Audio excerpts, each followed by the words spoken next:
Hello Villupuram மக்களே! நான் இப்ப எங்க வந்திருக்கேன்னு பார்த்தீங்கன்னா, நாங்க நேத்து பணக்கோலத்தோட நாங்க வந்திருந்தோம். இன்னைக்கு நாங்க வந்து அழிவுகுளத்துக்கு வந்திருக்கோம். அழிவுகுளம்னாவே எங்க பொட்டு, பூவையும் எடுக்கிறதுக்கு வந்திருக்கோம். இன்னைக்கு எங்க அரவான பலி குடுத்துருவாங்க. பலி குடுத்ததுக்கு அப்புறமேட்டு எங்க பொட்டு, பூவெல்லாம் நாங்க எடுத்துருவோம். எடுத்துட்டு விதவை கோலத்துல போவோம். அது வந்து எங்கள 1 மாசம் அளவுல வந்து ஓரளவுக்கு பாதிக்கும். ஏன்னா, எங்களோட பொட்டு, பூவையும் நாங்க எடுக்கிறோம் இல்லையா? அதுக்கோசரம் தான் நாங்க இப்படி ஆனதே. எங்க பொட்டு, பூவையும் எடுக்கிறது ரொம்ப கஷ்டமா இருக்கும். அது ஒரு 1 மாசத்துல, 1 வாரத்துல எங்களுக்கு சரியா போயிரும். இப்ப அவ்வளவுதான் அழிவு குளத்துல போய் எங்க பொட்டு பூவை எடுத்துட்டு நாங்க போய் வெள்ளை புடவை, வெள்ளை ஜாக்கெட் போட்டு எங்களோட நெக்ஸ்ட் அது வந்து எங்க பெரியவங்களா இருக்காங்க. எங்க குருவெல்லாம் இருப்பாங்க. அவங்கள வச்சு நாங்க அடுத்து மறுபடியும் தாலி கட்டி எங்கள மறுபடியும் புது பெண்ணா நாங்க அலங்கரிச்சுக்குவோம்.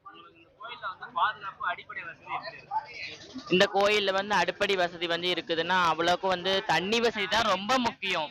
டாய்லெட் இல்ல, தண்ணி வசதி ரொம்ப ரொம்ப குறைவா இருக்கு.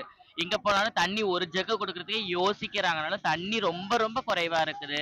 பாத்ரூம் வசதி இல்ல. நாங்களும் கடந்த 30, 40 வருஷமா இங்க வந்துட்டு இருக்கோம். உலக பிரசித்தி பெற்ற கூவாகம் கூத்தாண்டவர் கோயில்னாவே எல்லாருக்குமே தெரியும். ஆனா இந்த கோயில்லயும் வந்து நாங்களும் வருஷம் எல்லாருமே தான் சொல்லிட்டு இருக்கோம். ஆனா யாருமே வந்து அதுக்கு ஒரு நடவடிக்கை எடுக்க மாட்றாங்க. ஒரு ஸ்டெப் எடுக்க மாட்றாங்க. இனிமேலாச்சும் இந்த ஸ்டெப் எடுக்கணும். இத முன்னெடுத்து நடத்தணும்னு நான் கேட்டுக்கிறேன். என் பேரு வந்து தன்சிகா. நான் நாமக்கல் டிஸ்ட்ரிக்ட்ல இருந்து வரேன்.